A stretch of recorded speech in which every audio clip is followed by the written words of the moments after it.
नमस्ते साथियों, आज के सेशन का अपना टॉपिक है अव्ययभाव समास। अव्ययभाव समास को हम कम समय में समझने का प्रयास करेंगे। इस तरीके से समझेंगे ताकि परीक्षा में अपना कोई भी प्रश्न छूट नहीं पाए।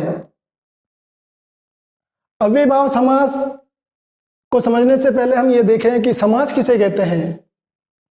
समास उसे कहते हैं जिसमें दो शब्द पास पास आते हैं, जुड़ते हैं और उनसे कुछ नए अर्थ का निर्माण होता है, सार्थक अर्थ का निर्माण होता है, उसे हम समास कहते हैं। और सामासिक जो शब्द है, जो मिला हुआ जो शब्द है, उनको अलग अलग करने की जो प्रक्रिया है उसे हम समास विग्रह कहते हैं। जैसे संधि में दो वर्णों के मेल को संधि कहते हैं, और जब उनका अलग अलग करते हैं, उनको दूर दूर करते हैं, तो उसे संधि विच्छेद कहते हैं। तो उसी प्रकार समास में भी होता है। समास, जैसा कि आप जानते हैं, समास 6 प्रकार के होते हैं। ये पहला अव्ययभाव समास है, दूसरा तत्पुरुष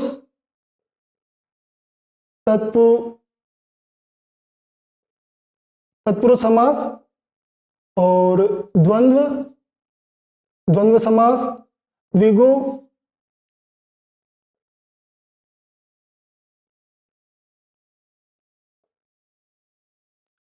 और कर्मधारय, और एक है बहुव्रीहि समास।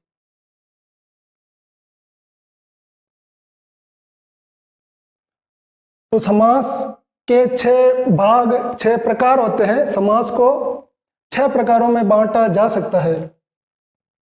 अब हम बात करें अव्ययभाव समास की। अव्ययभाव समास को समझने से पहले हम कुछ उदाहरणों को देखें।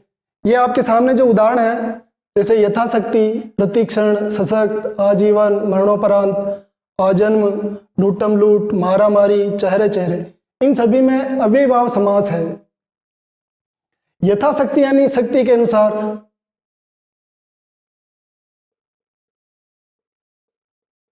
शक्ति के अनुसार। इन उदाहरणों के हिसाब से हम अव्ययभाव को आराम से समझेंगे। ऐसा समझेंगे फिर कभी समझने की आवश्यकता नहीं पड़े। प्रतिक्षण यानी प्रत्येक क्षण, इसका समास विग्रह होता है प्रत्येक क्षण, प्रतिक्षण। सशक्त, शक्ति के साथ।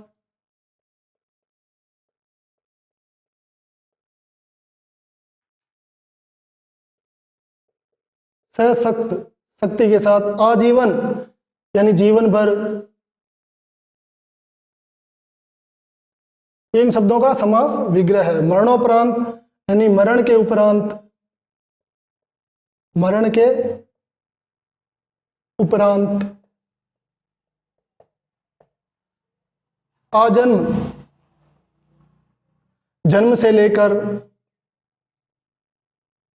आजन्म का अभिप्राय होता है जन्म से लेकर, इसका विग्रह होता है जन्म से लेकर।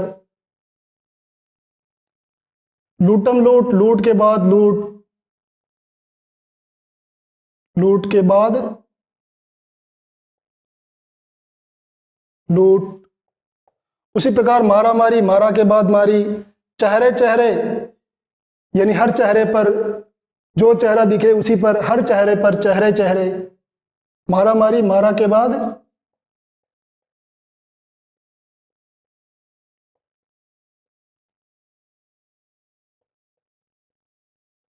मारी। चेहरे चेहरे, हर चेहरे, प्रत्येक चेहरे पर,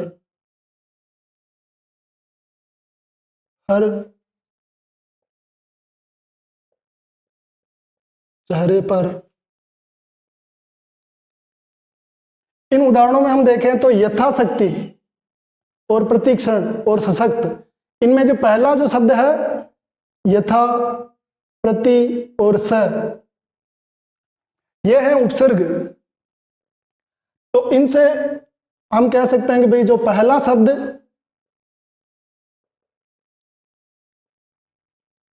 शब्द उपसर्ग हो, उपसर्ग अव्यय में आता है। पहला शब्द उपसर्ग हो और अव्यय हो। अव्यय उसे कहते हैं जिसका कभी व्यय नहीं होता, जिसमें क्रिया विशेषण आ जाते हैं, उपसर्ग आ जाते हैं। इस प्रकार से पहला शब्द उपसर्ग या अव्यय हो तो वो उस शब्द में अव्ययीभाव समास होता है। उसी प्रकार आजीवन, मरणोपरांत, आजन्म, लूटम लूट, मारा मारी, चेहरे चेहरे। अब लूटम लूट, मारा मारी और चेहरे चेहरे, इनमें जो शब्द है उसकी आवृत्ति हो रही है। जैसे आप देखो, लूट के बाद लूट, लूट शब्द की आवृत्ति हो रही है। मारा के बाद मारी, तो मारा शब्द की आवृत्ति हो रही है। और चेहरे चेहरे में चेहरे की आवृत्ति हो रही है। तो हम ये कह सकते हैं कि आवृत्ति वाले शब्दों में अव्ययीभाव समास होता है।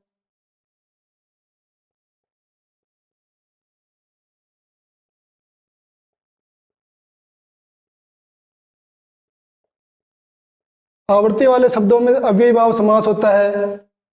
आजीवन, मरणोपरांत और आजन्म, इन उदाहरणों को देखकर हम ये निष्कर्ष निकाल सकते हैं कि जन्म से लेकर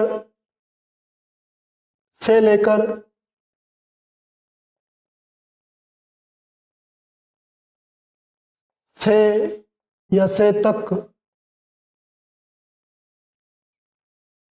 बर, उपरांत, अनुसार, पूर्वक, से लेकर से तक, बर, उपरांत, अनुसार, पूर्वक, इस प्रकार के अगर शब्दों में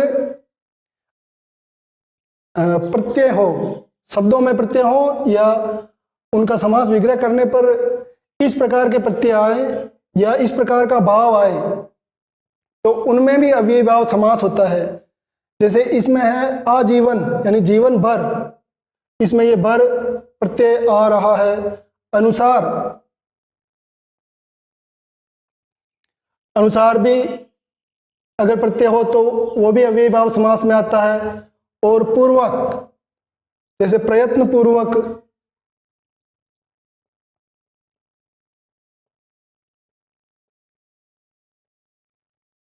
यानी प्रयत्न के साथ, प्रयत्न पूर्वक, इसमें पूर्वक ये जो प्रत्यय है तो इसमें भी अव्ययीभाव समास होगा। से लेकर से तक ये भाव हो तो भी होता है अव्ययीभाव समास। तो अव्ययीभाव समास में हम तीन मुख्य नियम या तीन मुख्य बातों को अपने दिमाग में रखें तो अपना अव्ययीभाव समास आसानी से कंप्लीट हो जाएगा और परीक्षा में हमें कोई भी दिक्कत नहीं होगी।